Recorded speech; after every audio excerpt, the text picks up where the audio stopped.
pessoal, é tão lindo e é tão maravilhoso ver o servir na casa do Senhor.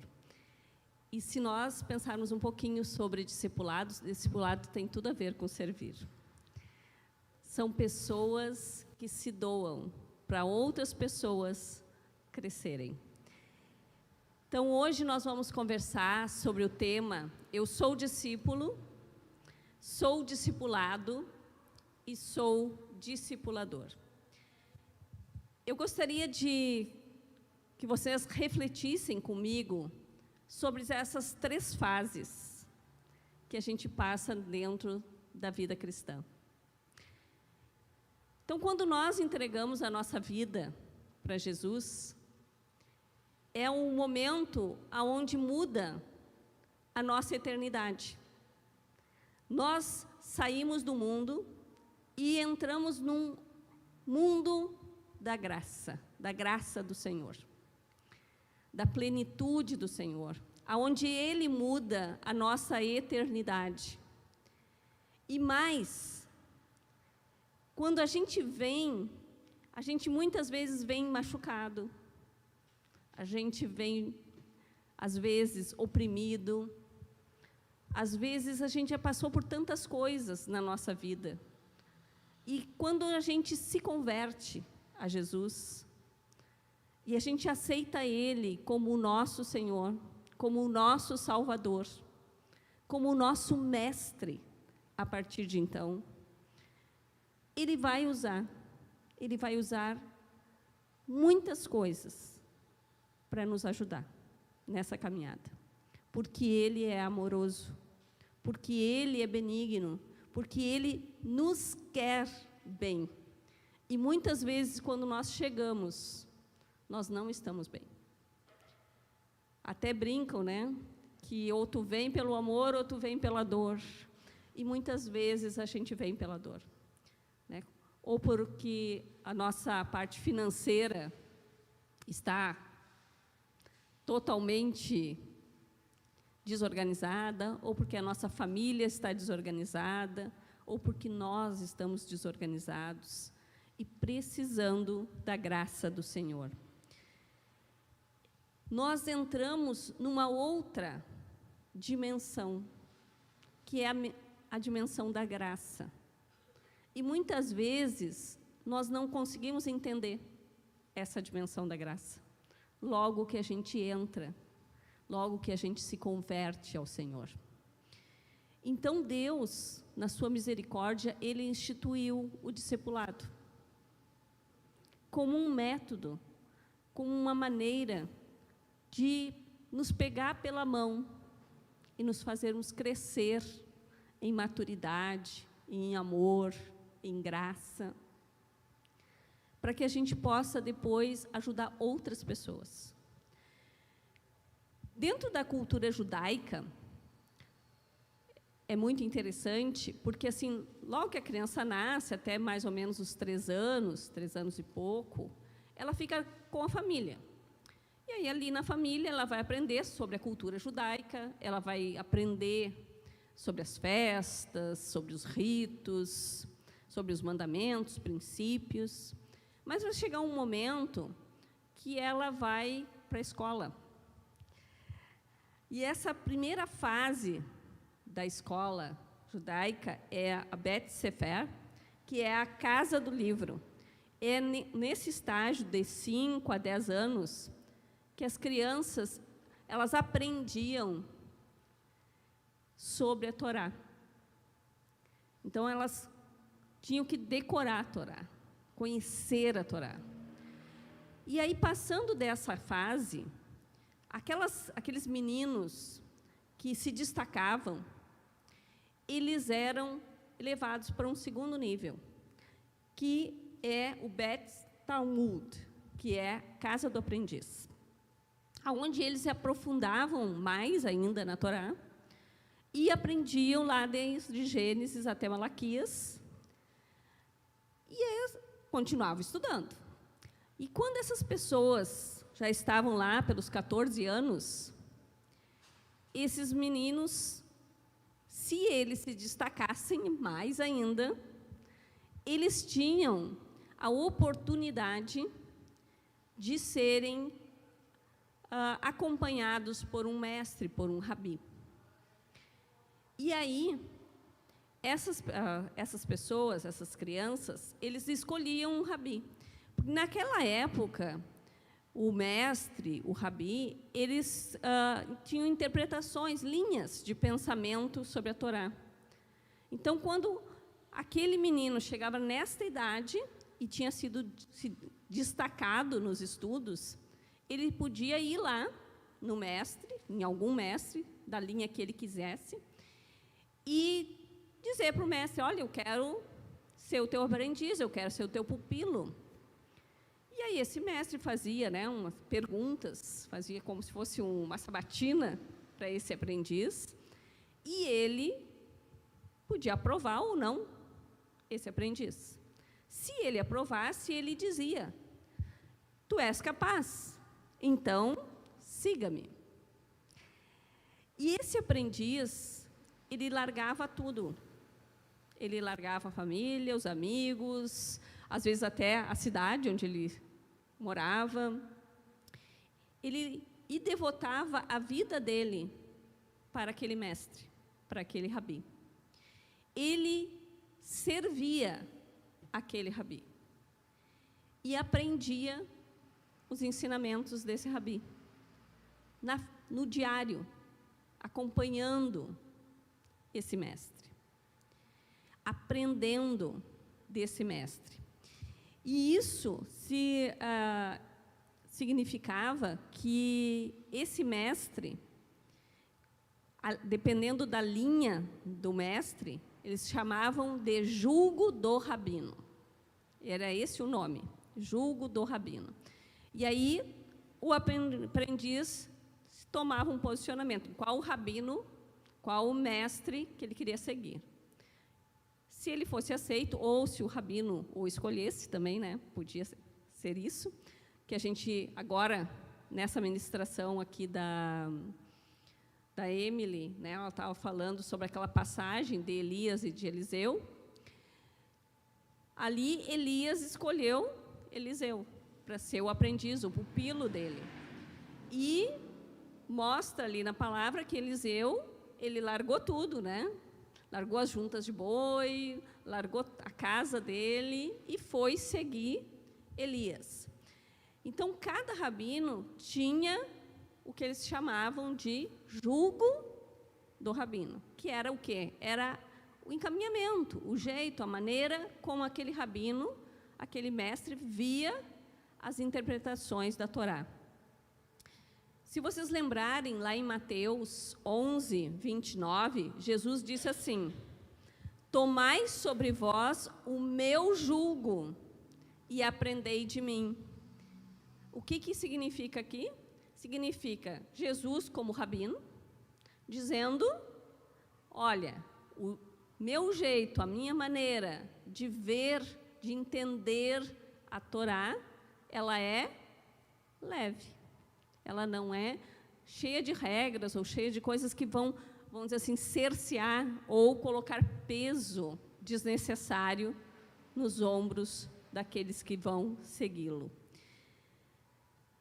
E Jesus também nos chama, lá em Mateus 28, 19, para que nós não só sejamos, né, discípulos, mas que a gente faça discípulos. Então, aqui mostra que Jesus nos delegou para nós também essa tarefa de ajudar, de ensinar, de acompanhar, de estar junto no crescimento dessas pessoas que são novas convertidas, dessas pessoas que estão iniciando a caminhada e que precisam aprender mais dessa graça. Então, agora eu queria refletir com vocês sobre um versículo que está lá em Isaías 8:16. O profeta Isaías, ele fala assim: resguarda o testemunho, sela a lei no coração dos discípulos. Vou repetir. O profeta Isaías diz: resguarda o testemunho e sela a lei no coração dos meus discípulos. O que significa resguardar? É guardar. É defender algo. É defender uma ideia. É defender uma posição. O que é testemunho? Então, isso também é uma coisa, são coisas que na Bíblia que a gente tem que parar, tem que pensar, tem que meditar e colocar no nosso coração. Testemunho era uma coisa muito importante na cultura judaica. Porque a pessoa que fosse testemunha, ela não podia mentir. Ela estava validando que aquilo ali era verdade. Então, ou a pessoa, ela vivenciou aquilo, ou ela viu aquilo. E isso é ser testemunha. Só que na cultura, precisava que a pessoa ela fosse capaz e ela fosse idônea. Então, quando tu dissesse que tu era testemunho de algo, na verdade, tu está dizendo, isso é verdade. Eu vi ou eu vivenciei isso. E se tu olhar na palavra de Deus, várias vezes, nós vamos ver sobre essa palavra, testemunho. Uma outra coisa, um outro olhar para essa palavra, é ver ela como memorial. Vocês lembram quando Jacó estava fugindo? Ele dormiu e ele sonhou. Ele sonhou com uma escada onde anjos subiam e desciam. E aí ele viu que aquilo era do Senhor. Quando ele acordou, ele fez um voto ao Senhor. E ele pegou aquela pedra que ele tinha dormido, colocou óleo, e ela disse que aquela pedra seria um memorial, seria um testemunho do voto que ele fez, que ele iria dizimar, né, se Deus guardasse ele durante toda aquela viagem, ele iria guardar, ele iria dizimar, né, sobre tudo aquilo que ele recebesse do Senhor. Então, essa parte de testemunho tem a ver, então, com tu vivenciar, com tu assistir e dizer que aquilo é verdade, ou também pode ser visto como um memorial, como um testemunho. Então, quando a gente vê essa primeira parte do versículo, resguarda o testemunho, agora juntando, né, essas duas palavras, o que mostra? Mostra da importância do testemunho para nós, para a nossa vida diária. Antes de eu me converter, o que muitas vezes a gente via? Pessoas que se converteram e mudaram totalmente a sua vida. Que andavam de um jeito torto, de um jeito errado, de maneira errada, fazendo coisas erradas, e de repente elas encontraram Jesus. E elas encontraram Jesus e se converteram, de fato, no coração e na mente. E aí, através dessa conversão, elas começaram, se elas mentiam, elas não mentiam mais, elas falavam a verdade. Se antes elas tinham rancor, ira, raiva, agora elas pediam perdão, elas demonstravam amor. E aí, isso é uma coisa importante para nós que somos cristãos, do nosso testemunho, de ver que tem pessoas que olham para nós e veem, olha, esse é um referencial. Isso, aquela pessoa era assim e agora está diferente, está mudada, está melhor, está mais humana, tem feito atos de bondade, atos de amor. E também a gente pode pensar no nosso próprio testemunho. Um dia eu fui encontrada pelo amor do Senhor Jesus, assim como muitos de vocês. Um dia Jesus olhou para mim, para os meus olhos, e teve misericórdia da minha vida, e mudou a minha vida.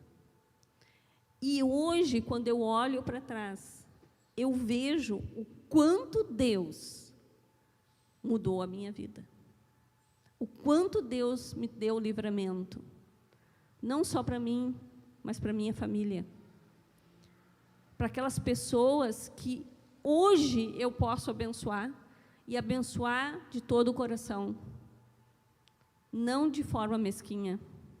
Por quê? Porque Deus tem colocado isso no meu coração, porque Deus tem enchido o meu coração, para que eu possa fluir no amor dEle. O amor não vem de mim, a misericórdia não vem de mim, vem dEle. Então, Ele que vai tratando no meu coração, na minha mente, para que eu melhore, para que eu me posicione de forma diferente. Então, o testemunho, ele sempre vai ser inspirador. Ou o testemunho do outro, porque eu vou olhar e vou ver, Deus pode fazer. Deus pode fazer esse milagre.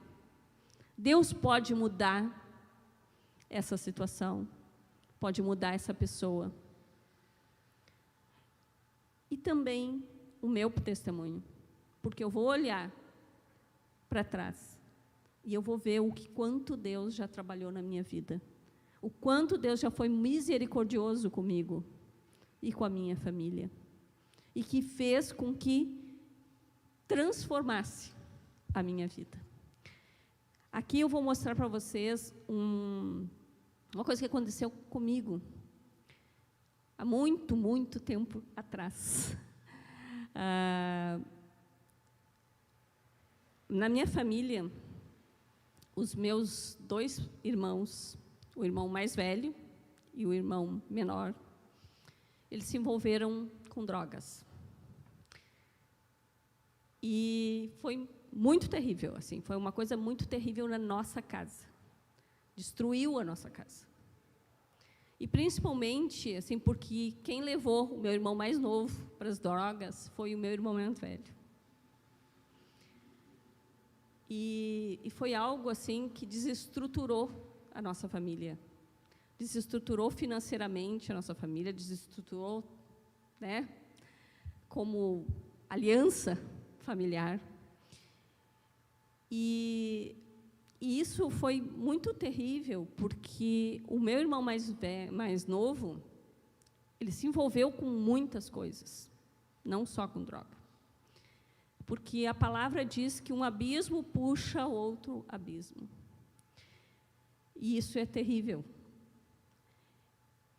Mas um dia Deus teve misericórdia da nossa família. Um dia Ele chamou a minha irmã mais velha. Depois Ele me chamou, Ele chamou as minhas primas, chamou a minha mãe, meu pai, e nós começamos a guerrear pela nossa família, com jejum, com oração. E eu me lembro de um dia, lá na praia, que o Mano, nós estávamos orando e jejuando pela vida dele, e o Mano saiu e ele voltou totalmente drogado. Tão drogado e tão bêbado que ele não conseguiu chegar na cama dele. Ele se atirou assim, ficou, que a gente teve que ajudar ele a ir para a cama. E aí, naquele dia, eu estava olhando para aquilo lá e falando com Deus, disse assim, Deus, tem que ter a tua intervenção. E aí depois, Deus interviu e resgatou o meu irmão.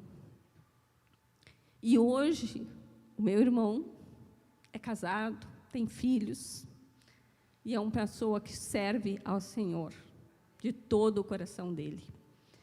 Mas o que eu quero trazer para vocês? Esse é o testemunho meu, do meu irmão, mas eu e meu cunhado, nós tínhamos uma rixa muito grande. E aí, um dia, esse meu cunhado ele esteve lá em casa, e a gente nem se falava. E Deus disse para mim ir lá e falar do amor dele com o meu cunhado. E o meu cunhado, ele era muito amigo do Márcio, do meu irmão mais novo. E há pouco tempo o Márcio tinha se convertido. E eu fui lá falar com o Marcelino sobre Deus. Tá certo que eu resisti muito, né? Ele estava na sala, a gente tinha um apartamento bem pequenininho. Eu estava na sala quer dizer, ele estava na sala e eu no quarto, eu varrendo o quarto. E aí Deus disse, vai lá e fala do meu amor para ele. E eu digo, não vou, né? A gente caminha, né? Daqui a pouco a gente aprende que obedecer é melhor, né? Que sempre quando a gente obedece a Deus, a bênção vem. E aí relutei bastante com Deus, mas Deus, né, eu digo, tá bom, eu vou lá, mas ó, é contigo, né? Porque eu tipo assim, né, não quero nada nesse negócio, né?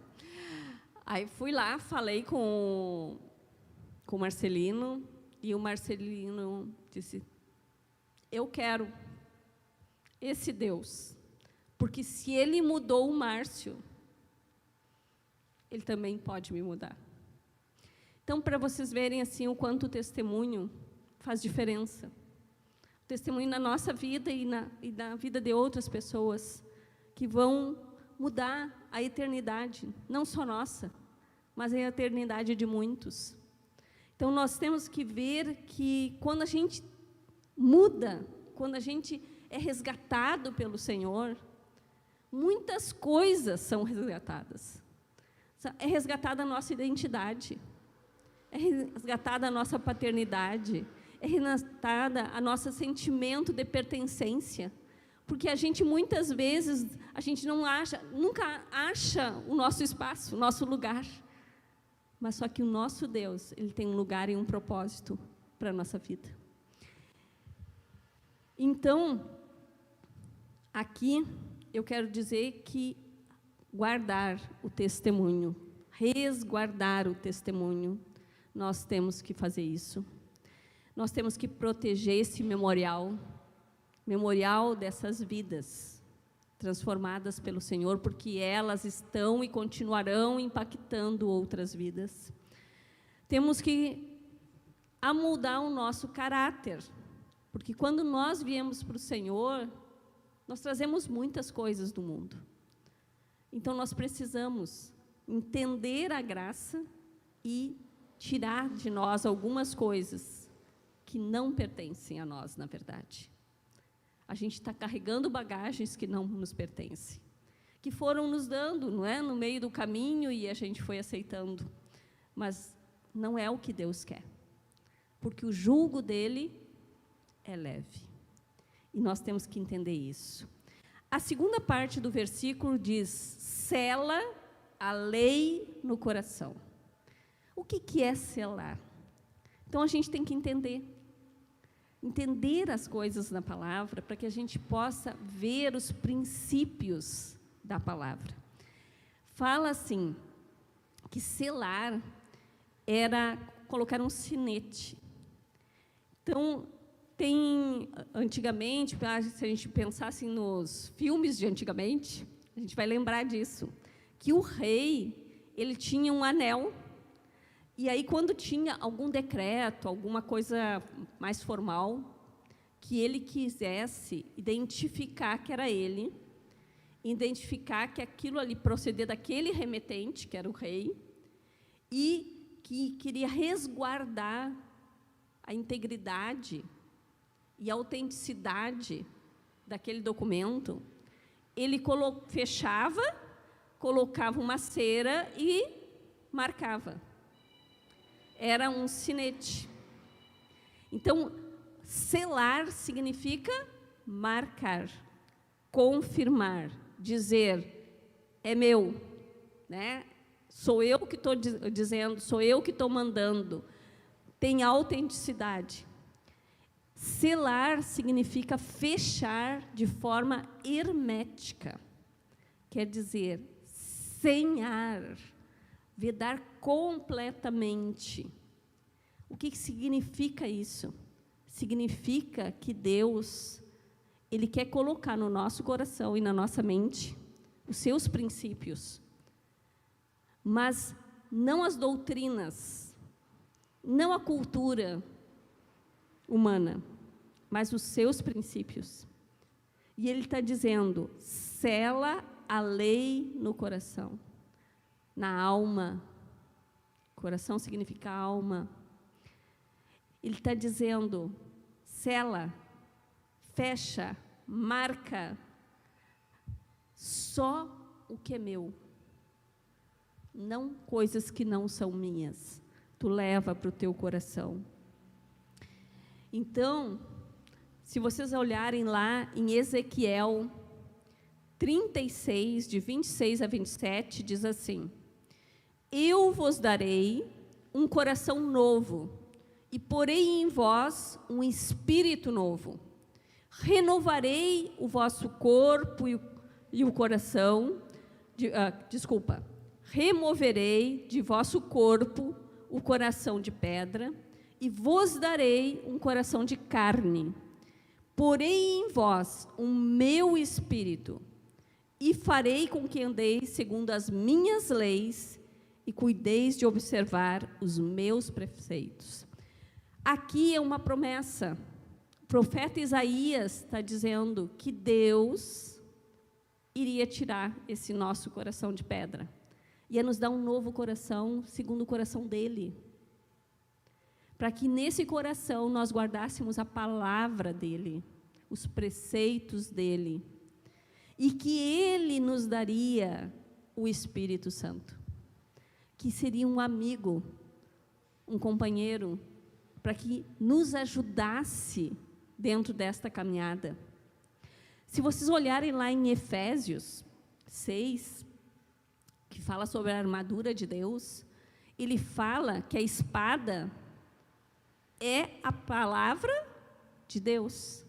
E essa palavra, ela é, lá em 2 Timóteo, fala que toda a Escritura, ela é inspirada por Deus e ela é útil para o ensino, a repreensão, a correção e a educação para toda a justiça. Então, aqui Deus está dizendo, é a minha palavra, é a minha palavra, é os meus preceitos que eu quero que tu guarde no teu coração, na tua alma, que tu se amolde a isso, para que tu sejas abençoado. Então, a palavra, ela é viva. Nós temos que amar a palavra do Senhor. Nós temos que conhecer a palavra do Senhor. Nós temos que estudar, nós temos que meditar na palavra do Senhor. Porque é através da palavra do Senhor que nós vamos saber o que fazer. É através de encher a nossa alma com a palavra do Senhor que nós vamos entender a nossa identidade, o nosso propósito. Voltando ao versículo de Isaías, diz assim, resguarda o testemunho, sela a lei no teu coração dos meus discípulos. E aí agora vamos ver o que é ser discípulo. Porque, na verdade, a nossa palavra é essa, né? Ser discípulo, ser discipulador, ser discipulado. Então, ser discípulo, nós já vimos que tem um pré-requisito para ser discípulo. Para ser discípulo, tu tem que se converter ao Senhor Jesus. Tu tem que entregar a tua vida para o Senhor Jesus. Tu tem que fazer esse posicionamento aqui, físico, né? Mas que vai ter reflexos espirituais e eternos. Então, se você ainda não conhece Jesus, não conhece a bênção que é participar da família de Cristo, e tem no teu coração essa necessidade de ser preenchido com o amor dele, tome esse posicionamento.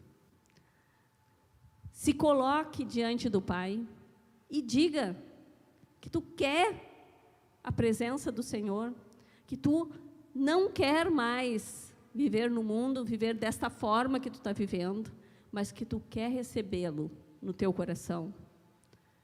Confessa isso, diga isso para o Pai e peça que o Espírito Santo encha o teu coração. Então, esse é o pré-requisito. Para ser discípulo, nós precisamos tomar esse posicionamento. E, como eu falei, quando a gente vem do mundo, a gente vem de N maneiras, né? Às vezes oprimido, às vezes doente, às vezes cansado, angustiado. E aí a gente necessita ser curado, ser acompanhado. Porque, na verdade, a gente não conhece ainda o Senhor. Não tem intimidade ainda com o Senhor. E aí nós vamos precisar ser alimentados. Nós vamos precisar ser suportados por alguém. Alguém vai ter que nos ajudar. Para quê? Para que a gente possa alinhar a nossa vida, o nosso coração, a nossa mente, o nosso agir, o nosso caráter, para essa nova mentalidade, a mentalidade da graça. Porque Deus acredita em nós e acredita no nosso potencial. E é incrível, quando Ele nos pega, Ele sempre nos eleva. E isso é uma coisa que, olha, muitos e muitos testemunhos poderiam dizer. A Emily, que era uma menina que não estava aqui dançando, mas agora ela dança ao Senhor. Agora ela sabe o que é adoração através da dança, porque ela foi ensinada, porque teve alguém que andou com ela e continua andando com ela, cuidando da vida dela, para que ela entenda o que é adoração. Então, ser discípulo é ser um aprendiz.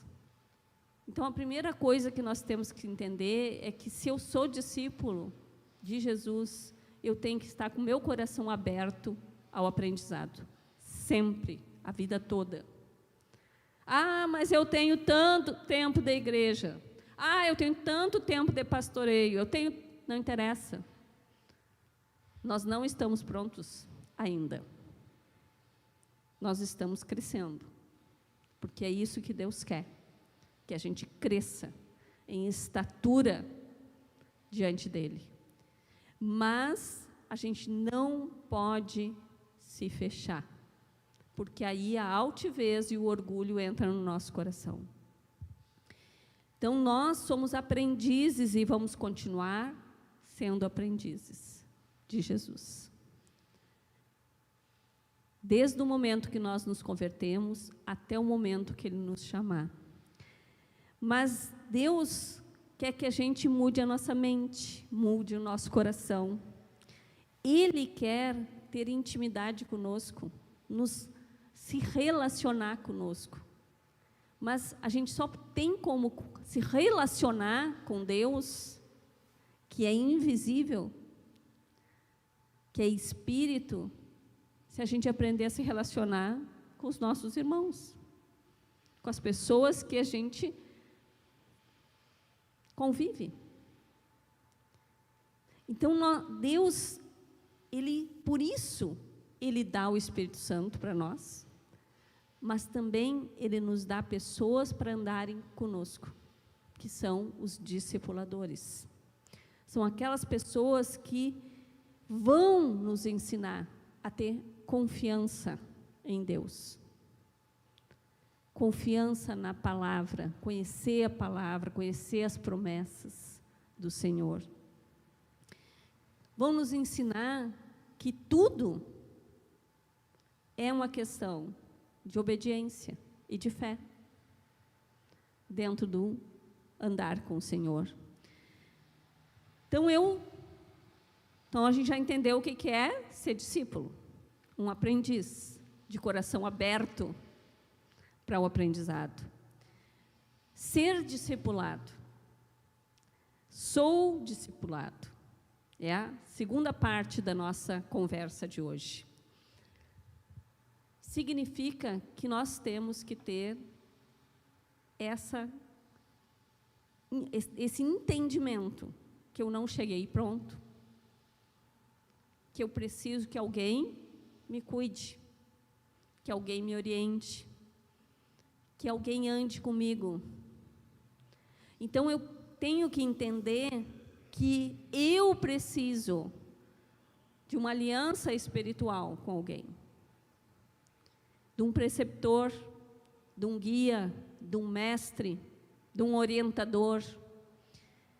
E essa relação, ela é uma relação de confiança e de autoridade.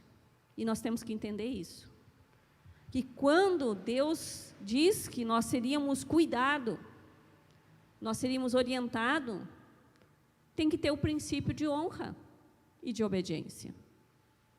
Agora, claro, nós não vamos obedecer aquela pessoa que não está alinhada com a palavra do Senhor, com o direcionamento do Senhor. Então, também nós temos que ter cuidado quando nós somos discipulados. Se aquela pessoa que está nos discipulando realmente é uma pessoa que está de acordo com a palavra do Senhor. Então, nós temos que entender que o discipulado é um tempo de caminhada, aonde há troca, sim, há troca entre o discípulo e o discipulador. Há um acordo, uma aliança de amor, de amizade, de servir, e principalmente de verdade e de sigilo. Isso é uma coisa muito importante quando nós estamos trabalhando a parte de discipulado. Então, nós temos que entender que nós seremos discipulados. Alguém tem que cuidar da nossa vida. Alguém com maturidade espiritual tem que cuidar da nossa vida dentro da igreja. Então, e discipulador. Discipulador é aquela pessoa que já tem maturidade na fé. Não é qualquer pessoa que pode ser discipulador. Ah, mas precisa de um caráter de Jesus? Ninguém vai ter o caráter de Jesus aqui na Terra, eu acho. Não, mas a pessoa já tem que ter vivenciado muitas coisas com o Senhor. Ela tem que ter maturidade espiritual. Ela tem que conhecer a palavra. Ela tem que ter esse caráter sendo forjado de uma forma mais forte na sua vida. O caráter de Jesus. Então, nós temos que entender que esse processo é um processo de confiança entre o discípulo e o discipulador. Aonde orgulho, altivez, falsidade, rancores, isso não faz parte, não deve fazer parte do discipulado. Mas a gente também tem que entender que o nosso discipulador, nós como discípulos, temos que entender que o nosso discipulador é uma pessoa. É uma pessoa que tem família, que tem problemas, que tem as suas questões, e que nós temos que orar por essa pessoa também. O discipulador ora por nós, jejua pela nossa vida, investe tempo dele na nossa vida, mas nós, como discípulos, nós também temos a responsabilidade de honrar e de orar pelo nosso discipulador e de servir esse discipulador. Sou discipulador, é a terceira parte da nossa palavra. Isso significa que eu já estou num patamar que eu posso passar os ensinamentos. Eu já tem um razoável entendimento da palavra do Senhor, tenho maturidade espiritual, vivência com Deus, experiência com Deus, para que eu possa ajudar outras pessoas e dizer, vem, né? Vem, porque vale a pena subir essa escada. John Albert Broads disse assim, discipular uma pessoa para Cristo é trazê-la para uma relação de pupilo e mestre. Tomar seu jugo de instrução autoritativa, que é exclusiva e revogável, aceitando o que ele diz como verdade, porque é ele que diz, submetendo-se às suas exigências como certas, porque é ele que faz. É Deus, é Jesus. Então, o discipulador, ele tem que levar o discípulo a Cristo e não a ele. Isso é uma coisa muito importante dentro do discipulado. Eu acho que a coisa mais importante do discipulador é ter esse entendimento, que ele continua sendo falho, que ele não é mais do que ninguém, e não é mais que o pupilo dele. Ele só é mais experiente. Mas que o nosso alvo não é o discipulador. O nosso alvo é Cristo. Embora, se vocês lembrarem da palavra, o Paulo, que é um apóstolo, ele disse, né, sejam meus imitadores, assim como eu sou de Cristo. Então, quando nós estivermos na maturidade de dizer assim, seja meu imitador, como eu sou de Cristo. Mas, pessoal, é mais importante a gente ter a noção de dizer para o nosso discípulo, não olha para mim, olha para ele. Olha para ele. Ele é o referencial. Então, nós, como discipuladores, hoje, nós fomos delegados por Cristo para sermos discipuladores, para ensinar as pessoas que são nova convertidas. Para quê? Para o perfeito, que é Cristo. Nós vamos levar, ajudar nessa caminhada. Então, discipular é levar o nosso discípulo a aprender e a seguir e a obedecer Jesus e a sua palavra. Então, todos nós somos chamados para ser discipuladores. Só que a gente tem que entender que a gente tem que caminhar. A gente primeiro vai ser discípulo, vai ser discipulado, vai ser cuidado, vai crescer na fé. Aí vai chegar um momento que nós poderemos cuidar de outras pessoas. A gente não pode pular processo, pular etapas, desculpa, né? Não é processo. Então, é um relacionamento de intimidade entre Deus, o discipulador e o discípulo, onde a pessoa mais importante é Deus. E é para onde a gente tem que olhar. Então, o discipulador, ele deve ter em mente informar aquela pessoa, forjar aquela pessoa para ser um excelente discípulo de Jesus. Discipulador deve ser uma pessoa presente na vida do discípulo. Não adianta eu dizer assim, eu tenho 20 discípulos. Tá, e o que tu sabe deles? Não sei nada. Qual foi a última vez que tu falou com eles? Qual foi a última vez que tu orou com eles? Qual foi a última vez que tu teve um tempo de qualidade com o teu discípulo? Pessoal, cada vida que Deus nos confiar, nós teremos que levar diante de Deus. Então, o discipulador tem que ser uma pessoa presente na vida do discípulo, tem que caminhar junto, tem que conhecer as questões de vida daquela pessoa, a família daquela pessoa, as questões da família daquela pessoa, do trabalho, dos estudos, dos amigos, saber se aquela pessoa tem orado, tem jejuado, tem lido a palavra. Tem que ter o tempo de compartilhamento, tem que jejuar pelaquela pessoa, para poder ajudar na libertação dela, na cura dela. Isso é papel de discipulador. Discipulador gasta tempo, pessoal, gasta vida na vida da outra pessoa.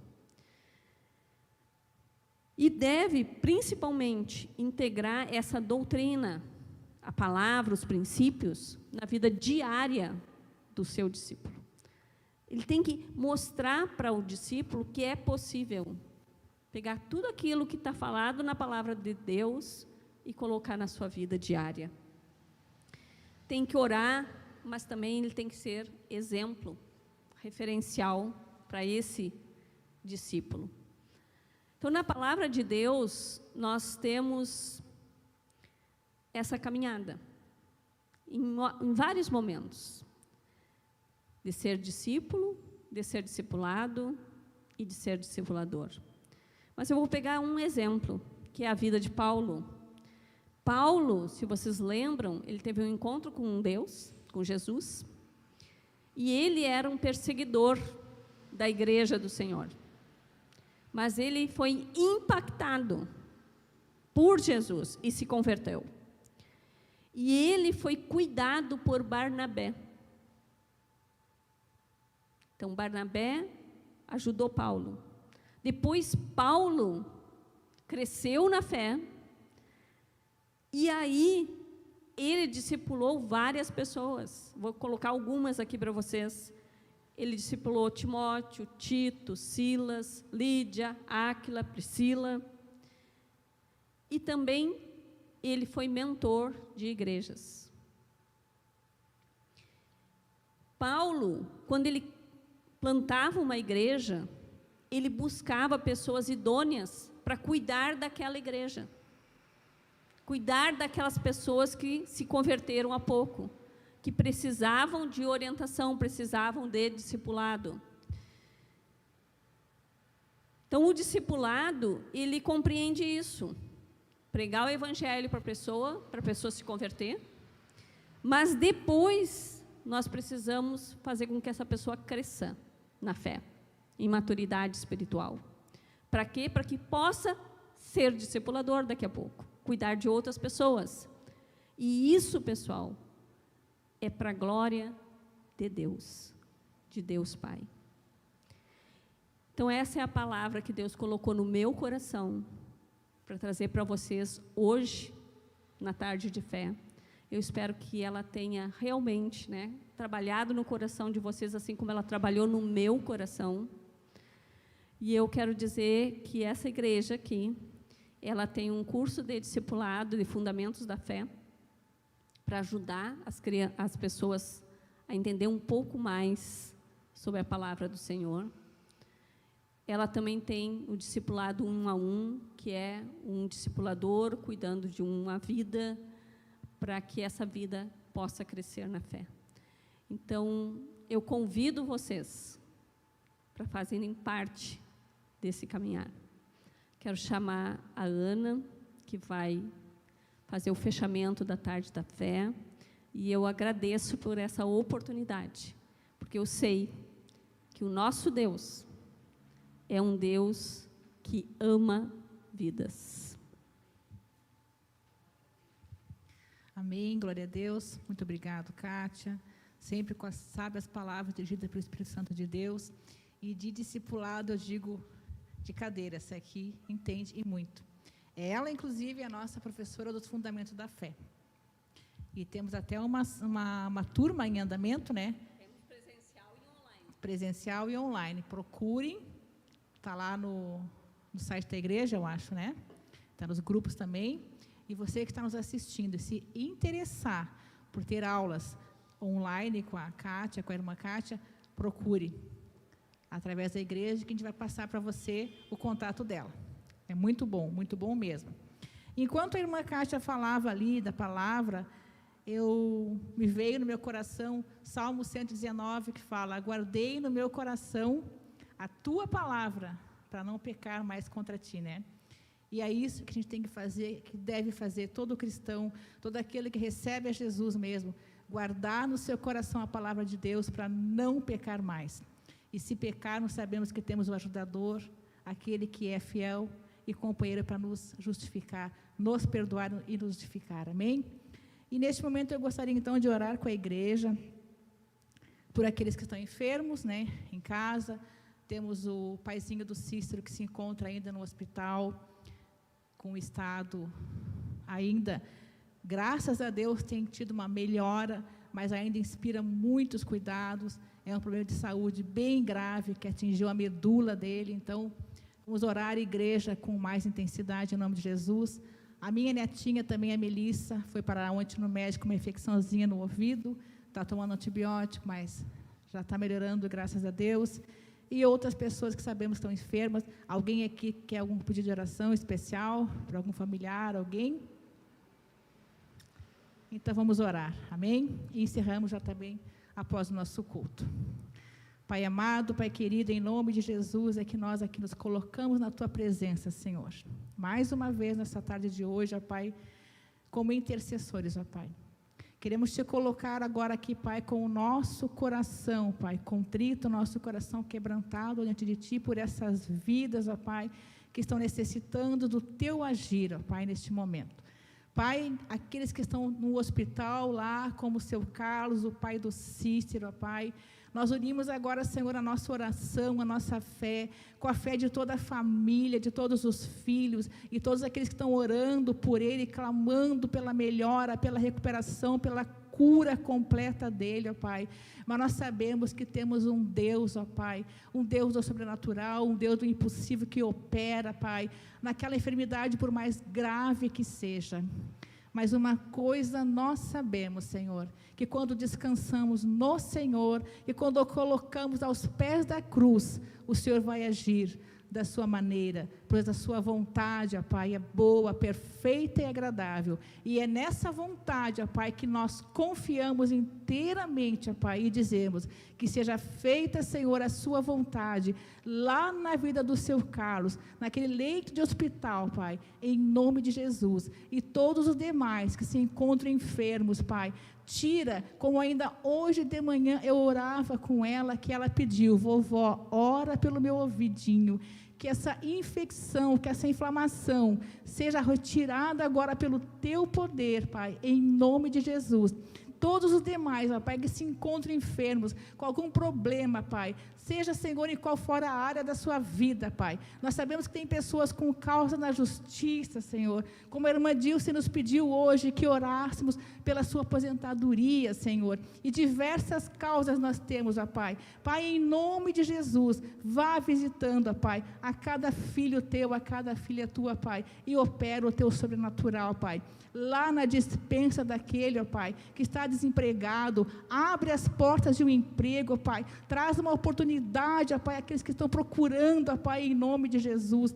Pai, faz, ó Pai, a obra redentora da cruz, que só o Senhor pode, por cada um dos Teus filhos, cada um, Senhor, desta igreja e de todos aqueles que buscam em Ti e clamam por Ti, Senhor. Nós Te louvamos, nós Te agradecemos, rendemos a Ti, Senhor, toda a honra, toda a glória, todo o louvor, domínio e adoração. Muito obrigada, Senhor, e amém. E que a paz de Deus, o amor de Jesus e as consolações do Santo Espírito de Deus esteja na casa, na vida de cada um de vocês, hoje e sempre. Aqueles que estão aqui conosco, a você que está em casa, tenham uma boa tarde, um final de tarde, uma semana abençoada.